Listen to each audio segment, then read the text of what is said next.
I know better than to try and play these two very similar sounding tunes at the same session.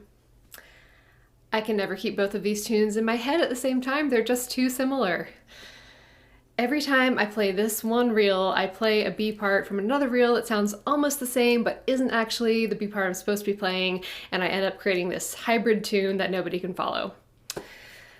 Have you ever found yourself saying any of these phrases before or thinking something similar?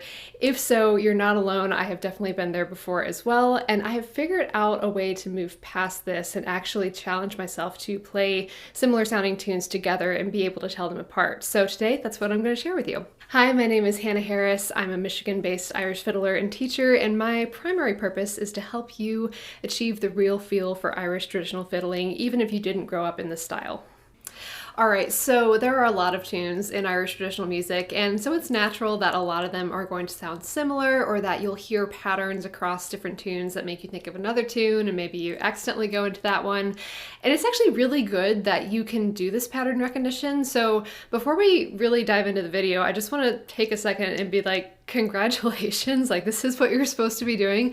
This is going to make things a lot easier for you as you're getting familiar with the style, because if you can recognize patterns across multiple tunes, that will help you with getting good bow patterns and being like, oh, maybe this ornament that goes well in this tune at this part would go well in this tune too, because they're similar notes. So just take a second and, celebrate that you can recognize these patterns. It's actually a really good skill. So we just want to go one level deeper here, and we're going to really identify what is making this one tune different from this tune and just really focus in and narrow it down. So I'm going to use two reels today that have given me grief in past. So it's Fergal O'Geara's and the Providence reel, and they have a very, very similar B part. So I'm going to play those for you now so that you can hear the similarities.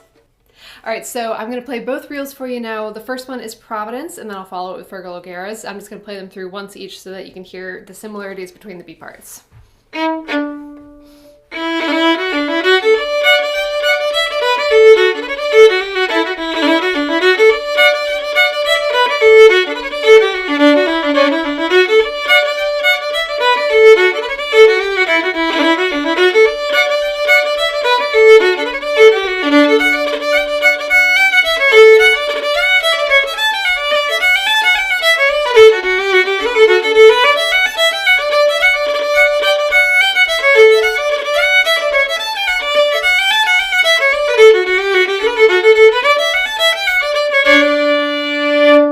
So that was Providence, and now let's play Fergal O'Geara's.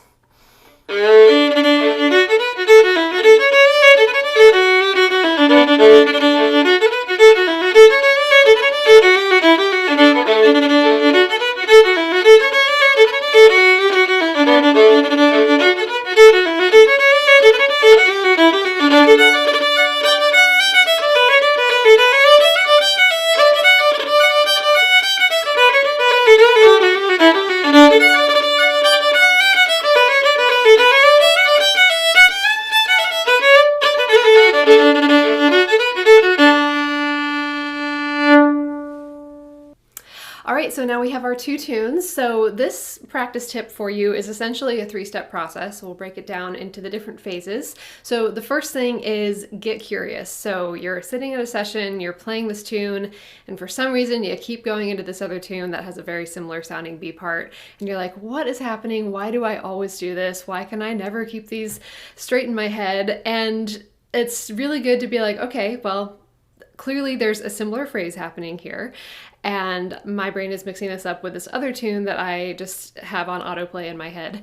And so what's happening? Where does the tune diverge? Because it's obviously not the same tune, because you realize once you've gotten into the other variation that you're on the wrong tune. So what happens? Where does the path diverge? And we can go about this in multiple ways. So if you're used to learning by ear, if you prefer to just listen to recordings, then go back and take both tunes and listen for the recording, figure out which note exactly is where it kind of splits off and branches off.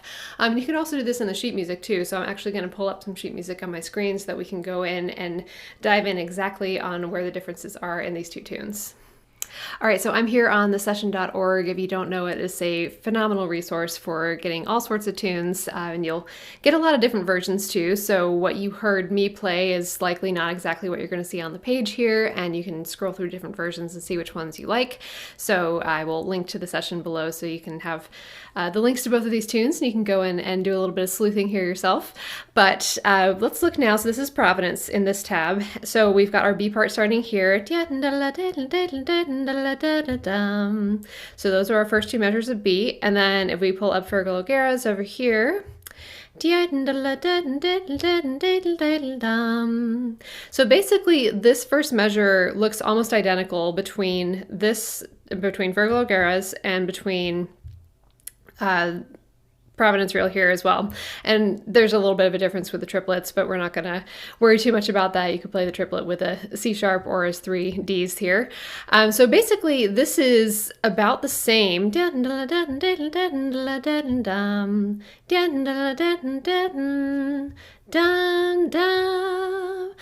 Fergal O'Geara's. This is Providence here. So this note right here, this D, that phrase is going down. Whereas with this, so I'll go up here, and it is generally going in about the same direction. So it's actually less helpful for me to think about it right at that point. So the point that actually helps me distinguish these two tunes is on Fergal O'Geara's, it's this note right here, this C sharp. So I know that I'm going, that's my next phrase. So I just think about that C sharp. And then in Providence, so I know I'm going back up to this F sharp. So really, this is step 2 here, is you create your reminder, you create your hook of like, how can I keep these two distinguished? So now we've identified in the tune where it is that they're kind of diverging and where is the note that I need to have in my head that is just automatically associated. Okay, Fergal O'Geara's B part, C sharp. And then that's enough of a cue for me to go back into the next phrase. And then we go to, well, we're in Providence here. On the screen, but for Providence, knowing that, okay, Providence, B part, F sharp. So that's my cue. That is how I keep track of the two of these tunes. So that's basically how you would create your reminder. You don't have to do it the exact same way that I did. This is just what helps me, I think, in phrases a lot. So if I have like the start note of a phrase, then I can that is enough of a trigger to help me remember the rest of the phrase just by having that one start note very clear in my mind. And I'm isolating it down, so I'm not trying to remember the entire phrase all at once. I'm just remembering the first note and associating that with the part and the tune name. So really the final step of the process is just repeat. Keep repeating. Literally when I had this idea to record this video in the shower last night, I'm like, I'm singing through both parts, the B part of Providence and B part of Fergal O'Geara's, and I was very specifically being like, all right, I'm going to keep these straight in my head. And it's not exactly at a place where I can just subconsciously play through both tunes and not get them mixed up. So I do have to have that focus and that intentionality.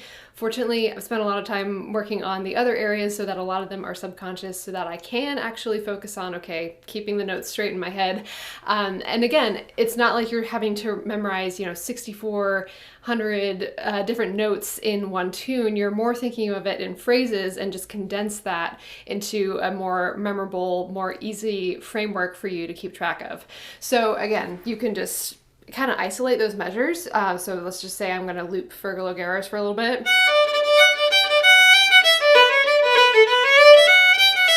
Playing it again.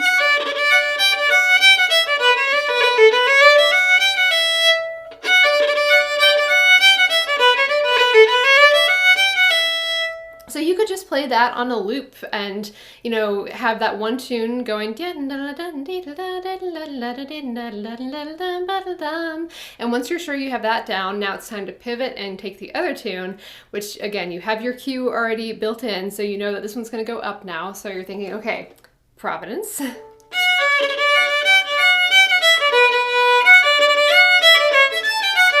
See, I hesitated there.